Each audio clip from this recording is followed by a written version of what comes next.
I thought a mother's love knew no bounds until I discovered that gratitude has an expiration date. After selling my grandmother's pearls and wedding ring to save my son from financial ruin, he vanished from my life like I never existed. If this story touches your heart, please like and subscribe for more real-life tales. My name is Helen, and at 67 years old, I never imagined I'd be sitting in a pawn shop on a Tuesday morning, watching a stranger examine my grandmother's pearl necklace under a magnifying glass. The fluorescent lights buzzed overhead, casting harsh shadows across the cluttered counter filled with other people's desperate decisions. My hands trembled as I held the small velvet box containing my wedding ring, the last piece of my past I was about to surrender. "These pearls are genuine, ma'am.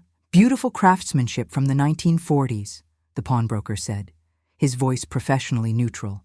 "I can offer you $1,200 for the necklace and $800 for the ring.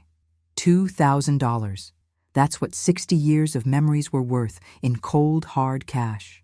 I closed my eyes and saw my grandmother fastening those pearls around my neck on my wedding day, her wrinkled fingers gentle against my skin, as she whispered, "These will bring you luck, dear one." Now I was trading that luck for my son's mistakes. Michael had called me 3 days earlier, his voice thick with panic and shame. "Mom, I'm in trouble. Real trouble. I owe some people money, and they're not the patient kind." My stomach had dropped as he explained how his small construction business had failed, how he'd borrowed from the wrong people to keep it afloat, how the interest had compounded into an impossible mountain of debt. "How much?" I'd asked, though I was afraid to hear the answer. "15,000. I know it's a lot, but I've already sold everything I can, the truck, the tools, even Sarah's engagement ring." His voice cracked. "I don't know what else to do." Sarah, his wife of 10 years, had left him 2 months ago, taking their twin daughters, Emma and Sophie, back to her mother's house in Portland. She'd called me before she left, tears in her voice as she explained she couldn't watch Michael destroy himself anymore. The gambling had started small, a few dollars on football games, then poker nights that lasted until dawn.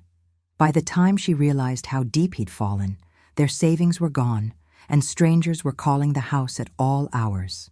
I'd driven to my safety deposit box that same afternoon, my hands shaking as I opened the small metal compartment that held the remnants of my life with Harold. My wedding ring, the pearl necklace, a pair of diamond earrings he'd given me for our 20th anniversary, and my mother's gold bracelet. All that remained of a lifetime of love and memories. Harold had been gone for 8 years now, taken by cancer that ate away at him slowly, leaving me to navigate this world alone. He'd worked double shifts at the steel mill for 30 years to provide for us, never complaining, always optimistic. "Helen," he used to say, "as long as we have each other and Michael's healthy, we're the richest people in the world." Now I was trading his ring for money to save the son he'd loved more than life itself. The pawnbroker was patient as I wrestled with my decision. I could see kindness in his eyes, and I wondered how many desperate parents he'd seen walk through his doors. "Take your time, ma'am. I know this isn't easy." "No," I said, straightening my shoulders. "It's not easy, but it's necessary. I'll take the 2,000. After completing the paperwork, I walked to the bank with the cash in my purse, feeling lighter and heavier at the same time.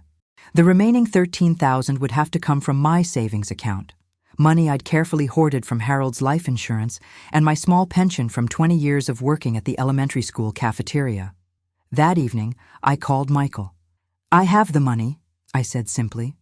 The silence on the other end stretched for long seconds before he spoke. "Mom, I don't know what to say. I'll pay you back every penny, I promise. As soon as I get back on my feet, I'll make this right." "I know you will, sweetheart. You're a good man who made some bad choices. We all do that sometimes." I meant it when I said it. In that moment, looking at the empty jewelry box on my kitchen table, I believed my son would find his way back to the man I'd raised him to be. The next morning, I drove to the address Michael had given me, a rundown office building in the warehouse district. The hallways smelled of stale cigarettes and broken dreams. I found the right door and knocked, my heart pounding as footsteps approached from inside. A large man in an expensive suit answered, his eyes scanning me with professional assessment. "You, Helen?" "Yes, sir. I'm here about my son's debt." He stepped aside to let me in, and I found myself in a surprisingly clean office with leather chairs and fresh flowers on the desk. Another man, older and better dressed, stood as I entered. "Mrs. Peterson, I appreciate you coming. Your son is lucky to have family who cares about him." His voice was polite, almost grandfatherly. "I understand you have something for us." I placed the envelope containing $15,000 on his desk. "This settles Michael's debt completely?" "Completely. Your son is free and clear." He opened the envelope and counted the bills with practiced efficiency. "I hope he's learned something from this experience." As I drove home, I felt a strange mixture of relief and emptiness. My savings account was nearly depleted, my jewelry was gone, but Michael was safe. That had to be enough. The first few weeks after paying Michael's debt, I waited for the phone to ring. I imagined he was probably embarrassed, maybe taking some time to process what had happened and figure out how to move forward. I understood that. Sometimes we need space to heal our pride before we can face the people who've seen us at our lowest. I kept myself busy with my usual routines: grocery shopping on Tuesdays, library volunteering on Thursdays, and Sunday dinners alone while watching old movies Harold and I used to enjoy together. But every time the phone rang, my heart would skip, hoping to hear Michael's voice telling me he was okay, that he was working on getting his life together. 3 weeks passed, then 4, then 6. I finally broke down and called him. The number went straight to voicemail, a generic recording that didn't even mention his name. I left a message, trying to keep my voice light and casual. "Hi, sweetheart. It's Mom. Just checking in to see how you're doing. Give me a call when you get a chance. Love you." He never called back. I tried again a week later, then again after that. Each time, the same voicemail, the same silence. I started to wonder if something had happened to him. Maybe he'd been hurt, or maybe those people had come back despite our agreement. The worry ate at me like acid, making it hard to sleep and impossible to concentrate on anything else. I decided to drive to his apartment. It was a small place on the south side of town, in a complex that had seen better days but wasn't quite ready to give up yet.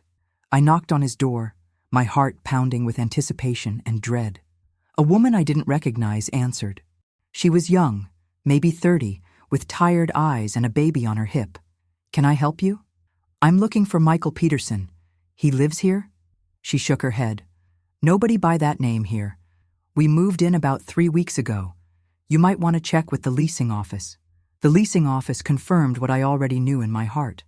Michael had moved out a month ago, right after I'd paid his debt. He'd left no forwarding address, no contact information, nothing. He'd simply vanished from the place where I'd last known how to find him. I sat in my car in that parking lot for a long time, staring at the apartment window where my son had lived, where he'd made the desperate phone call that had cost me everything I had left of Harold. The autumn wind rattled the windows, and I pulled my coat tighter around me, feeling colder than the weather could explain. That night, I called Sarah in Portland. Her voice was cautious when she recognized mine. "Helen?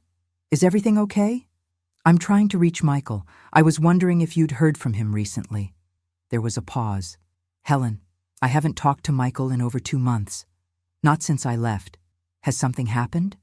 I couldn't bring myself to tell her about the debt, about the money, about how he'd disappeared. Instead, I said, "I just wanted to check on him, see how he's doing. I'm sorry, but I can't help you. If you do hear from him, could you ask him to call the girls? They miss their daddy, and they don't understand why he doesn't visit or call. Emma and Sophie. My granddaughters were 7 years old, and their father had abandoned them just as completely as he'd abandoned me." That night, I cried for the first time since Harold's funeral. Deep, wrenching sobs that came from a place I'd tried to keep locked away. As winter settled over our small Ohio town, I found myself driving past places Michael and I used to go together. The diner where we'd had breakfast every Saturday morning when he was a teenager. The park where I'd taught him to ride his bike. The high school where I'd watched him graduate, so proud and full of promise. I'd raised him alone after Harold's death, and I thought I'd done a good job. He'd been a good student, polite to adults, kind to his friends. When he'd married Sarah, I'd been so happy to see him settling down, building a life. When the twins were born, I'd felt like Harold was somehow there with us, watching his son become a father. But somewhere along the way, I'd lost him. Maybe it had started before the gambling, before the debt. Maybe there had been signs I'd missed or chose to ignore. All I knew was that the son I'd sacrificed everything for had decided I was no longer worth a phone call. I started having conversations with Harold's picture on my bedside table. "I don't understand it," I'd tell him. "I gave him everything we had. I sold your ring, Harold. I sold the pearls your mother gave me. And he just left." The silence in my house grew heavier with each passing day. I'd always been comfortable with solitude, but this was different. This was the silence of abandonment, of being erased from someone's life like you never mattered at all. Spring came early that year, bringing with it a cruel irony. New life bursting from the ground while I felt more buried than ever. I'd been living in a strange limbo for months, caught between hope and resignation, between the mother I'd always been and the woman I was becoming. It was during one of my weekly grocery trips that I saw him. I was standing in the cereal aisle, debating between two brands of oatmeal, when I heard a familiar laugh. My heart stopped. I knew that laugh the way I knew my own heartbeat. I'd been hearing it for 38 years, from the delivery room to Little League games to his wedding day. I turned the corner and there he was, Michael, my son. He looked healthier than I'd seen him in years, his face filled out, his clothes new and well-fitted. He was pushing a cart with a woman I didn't recognize, not Sarah, but someone younger, with short blonde hair and a designer purse. For a moment, I stood frozen, unsure of what to do. Part of me wanted to run, to avoid the confrontation I wasn't sure I was ready for. But the mother in me, the part that had been waiting and worrying for months, took over. "Michael." He turned at the sound of my voice, and I watched as recognition flooded his face, followed immediately by something that looked like panic. "Mom. Hi." "Hi?" The word came out sharper than I'd intended. "Hi? That's all you have to say to me?" The woman beside him looked confused, glancing between us as if trying to solve a puzzle. Michael's hand moved to her arm, a protective gesture that somehow hurt more than his absence had. "Mom, this is Jennifer. Jennifer, this is my mother, Helen." Jennifer extended her hand with a polite smile. "Nice to meet you. Michael's told me so much about you." I almost laughed. What could he have told her? That I was the woman who'd bailed him out of the worst situation of his life and then apparently ceased to exist? Instead, I shook her hand and managed to say, "Nice to meet you too." "Michael," I said, my voice steadier now, "could I talk to you privately for a minute?" He looked like he wanted to refuse, but even he couldn't be that cruel in public. "Jen, why don't you grab some coffee from the next aisle? I'll be right there." When she was gone, I looked at my son. Really looked at him. "You look well." "I am well. I'm doing better, Mom. Much better." "I'm glad to hear that. I've been worried about you." Something flickered in his eyes, guilt maybe, or regret. But it was gone so quickly I might have imagined it. "You didn't need to worry. I'm fine." "Michael, you disappeared. You changed your number, moved out of your apartment without telling me where you were going. I had no way to reach you. I thought something might have happened to you." He shifted uncomfortably, looking past me toward the aisle where Jennifer had gone. "I needed some time to get my life together. I didn't want to be a burden on you anymore." "A burden?" The word hit me like a physical blow. "Michael, you're my son. You could never be a burden to me. Look, Mom, I appreciate everything you did for me. I really do. But I needed to start fresh, you know? Make a clean break from everything. From everything, including me. The woman who'd raised him, who'd buried his father, who'd sold her most precious possessions to save him from his own mistakes. I was part of the everything he needed to escape. What about Emma and Sophie? They're your daughters, Michael. They miss you." For the first time, I saw real emotion cross his face. Pain, regret, something that looked like the man I'd raised. But it was gone, as quickly as it had appeared. "Sarah won't let me see them. She says I'm a bad influence. Have you tried? Have you called them? Written them letters?" He didn't answer, which was answer enough. Jennifer reappeared with a bag of coffee, looking anxious about the tension she could clearly feel. "Everything okay?" she asked. "Yeah, we're good," Michael said quickly. "Mom, we should probably go. We have dinner reservations." Dinner reservations. My son, who'd been broke and desperate 6 months ago, now had dinner reservations. I wanted to ask where the money had come from, how he'd managed to rebuild his life so quickly, but I already knew I wouldn't like the answer. "Michael, I need to ask you something." I couldn't let him walk away again, not without saying what I'd been carrying for months. "When you called me about the debt, you said you'd pay me back. You promised." His face flushed red. "Mom, I told you I'd pay you back when I could. I'm still getting back on my feet. You're taking someone out to dinner. You're wearing new clothes. You have a new phone number and a new apartment. It seems like you're on your feet just fine." Jennifer looked between us, clearly uncomfortable with the conversation. "Michael, maybe we should—" "No, it's fine," he said, but his voice was tight with anger. "Mom, I don't know what you want me to say. I'm sorry I haven't called. I'm sorry I've been busy trying to rebuild my life, but I can't live my life feeling guilty about every decision I make." "I'm not asking you to feel guilty. I'm asking you to be my son." The words hung in the air between us, heavy with years of love and recent months of abandonment. I watched as Michael's face hardened, as he made a choice that would define our relationship forever. "I have to go," he said. "Take care of yourself, Mom." And then he was gone, pushing his cart down the aisle with Jennifer beside him, leaving me standing there with my own cart full of groceries I suddenly didn't want. I drove home from the grocery store in a daze, my mind replaying every word of our conversation. I kept thinking about the way Michael had looked at me, not with hatred, which somehow would have been easier to bear, but with the distant politeness you'd show a stranger.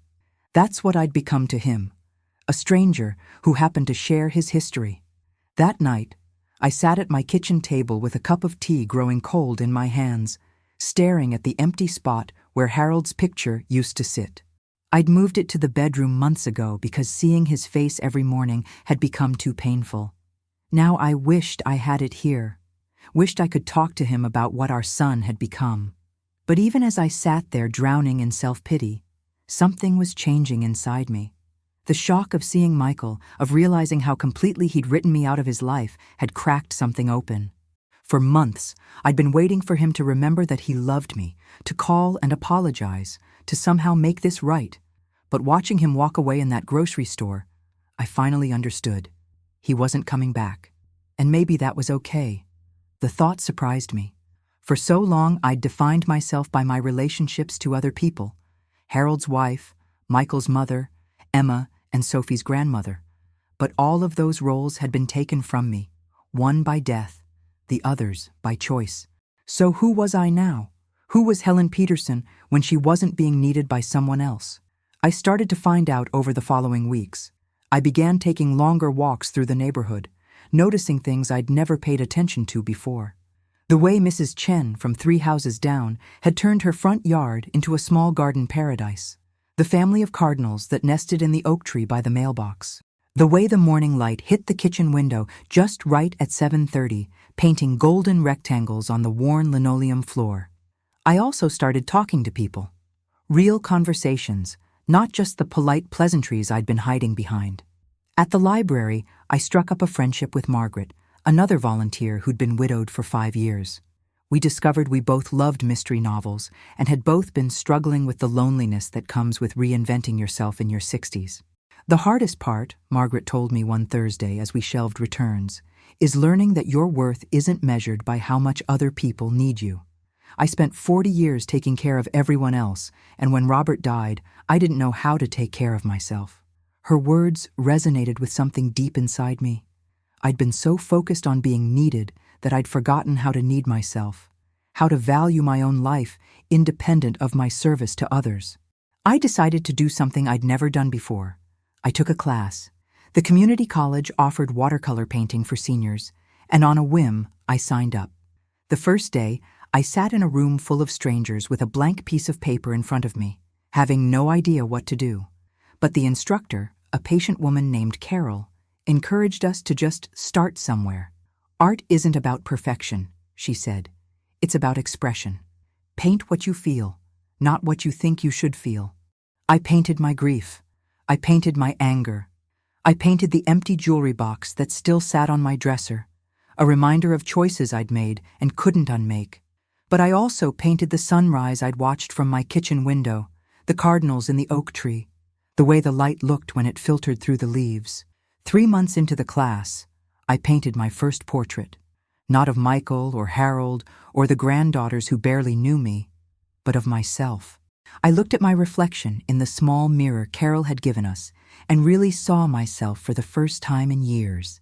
I saw a woman who'd survived loss, who'd made sacrifices, who'd been abandoned and was still standing. I saw strength I didn't know I possessed. The painting wasn't technically perfect. My proportions were off, and I never did get the eyes quite right. But it was mine. It was the first thing I'd created purely for myself in decades. Around the same time, I made another decision that surprised me. I called Sarah in Portland. "Helen?" She sounded shocked to hear from me. "Is everything okay?" "I'm fine, dear. I was calling to ask about Emma and Sophie. How are they doing?" There was a pause. "They're doing well. They ask about you sometimes. And about Michael, though less often now. I'd like to visit them, if that would be okay. I know it's been a while, but I'd like to be their grandmother again, if you'll let me." Sarah was quiet for a long moment. "Helen, I need to ask you something. Have you heard from Michael? He owes me child support, and I haven't been able to reach him. I could have lied. I could have protected my son one more time, covered for him the way I'd been doing his whole life. Instead, I told her the truth. I saw him a few months ago. He seems to be doing well financially, but he made it clear he doesn't want me in his life anymore. I'm so sorry, Helen. I know how much you love him. I do love him. But I'm learning that love doesn't mean enabling someone to hurt you, and it doesn't mean sacrificing yourself completely for someone who doesn't appreciate the sacrifice." 2 weeks later, I flew to Portland. It was my first time on an airplane since Harold and I had gone to Florida for our anniversary 15 years ago. Emma and Sophie were shy at first, but children are resilient, and they remembered their grandmother, who used to read them stories and make chocolate chip cookies. We spent a week together, visiting the zoo, playing in the park, and just talking. They told me about their new school, their friends, their dreams of becoming a veterinarian and a teacher. I told them about my painting classes, about the cardinals in my oak tree, about their grandfather who would have been so proud of them. On my last night there, Sophie crawled into my lap while we were watching a movie. "Grandma," she said, "why doesn't Daddy come to see us anymore?" I thought about how to answer that question honestly without hurting her. Sometimes adults make choices that don't make sense to other people. Your daddy loves you very much, but he's having a hard time right now showing that love. Do you think he'll come back? I looked at this beautiful child, so full of hope and trust, and I made a decision. I don't know, sweetheart, but I know that you and Emma are loved. Your mom loves you, I love you, and that love is enough. It has to be enough. Flying home, I realized that those words had been meant for me as much as for Sophie. I was loved by Margaret, by Carol, and my painting classmates, by Emma and Sophie, and most importantly, by myself. I was learning to love the woman I was becoming, not just the woman I'd been. 6 months later, I got a letter. No return address, but I recognized the handwriting immediately. Inside was a check for $15,000 and a note. "Mom, I'm sorry it took me so long to pay you back. I hope you're doing well. Michael." I stared at that check for a long time, feeling nothing like the relief I'd expected. The money was nice. I could rebuild my savings, maybe even replace some of the jewelry I'd sold. But it felt hollow. It was payment for a transaction, not an apology from a son to his mother.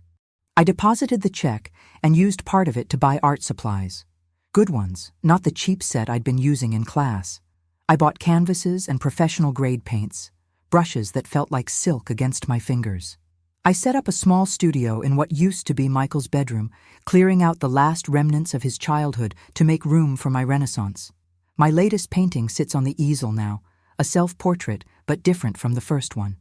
This woman has silver hair that catches the light, eyes that have seen loss but still hold hope, hands that have learned to create beauty instead of just serving others. She's 67 years old, and she's not waiting for anyone to validate her worth. I still love my son. I probably always will. But I've learned that love doesn't require me to diminish myself, to sacrifice my dignity, to accept being treated as disposable. I've learned that the most important relationship I'll ever have is the one with myself, and that relationship is finally worth investing in. The cardinals are building a new nest in the oak tree. Spring is coming again, and I'm ready for it.